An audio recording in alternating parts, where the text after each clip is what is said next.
Hello everyone, Black Rose Duelist here, and today I'm talking about the new pot of Cupidity. I think that's how you say it. It's a new card, it's a new pot of blank card. Um, as you guys...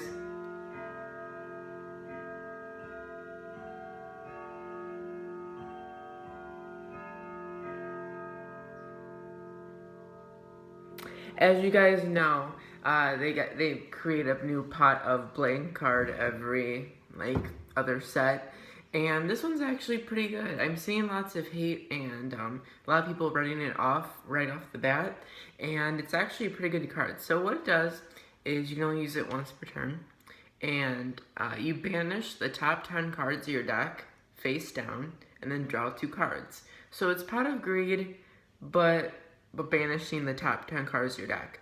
Now this does seem a bit severe because that is a fourth of your deck. And after the drawing of the first turn and say you're mid-game, you could seriously go down from 25 to 15. And then plus the other 2 cards you draw, you're down to 13 cards, and especially if your deck searches a lot, let's just say you're down to 10 to 8 cards right now. So that kind of stinks because you only have 10 to 8 turns really to win the duel at that point. Especially if your deck searches a lot, you're going to be losing a lot of the cards you search for. But if you're a deck that doesn't really search that much, and you don't really go through your deck as fast as other decks, like you don't play any upstart draws, upstart goblins, and maxis and stuff like that, I could see this card being really, really good. So say, I don't want to say hero because they search a lot. Trying to think, a monarch, they kind of search a lot too. What's a deck that doesn't search a lot? Almost every deck searches, doesn't it? Let's just say monarchs because they don't search a ton, and they don't really go through that fast. You can basically just go first turn, Pot of Cupidity, banish the top 10 cards, draw 2. You're down to 23 cards at this point. That's enough to survive for the rest of the duel, and you drew 2 cards. So it's basically like you played a Pot of Greed, and it's obviously not already limited or anything, so you could play 3, but I think playing 3, that alone is 36 cards, so you lose because of the 5 you draw on top of it. So the only way around that is Necroface. I think that's what the card is, right?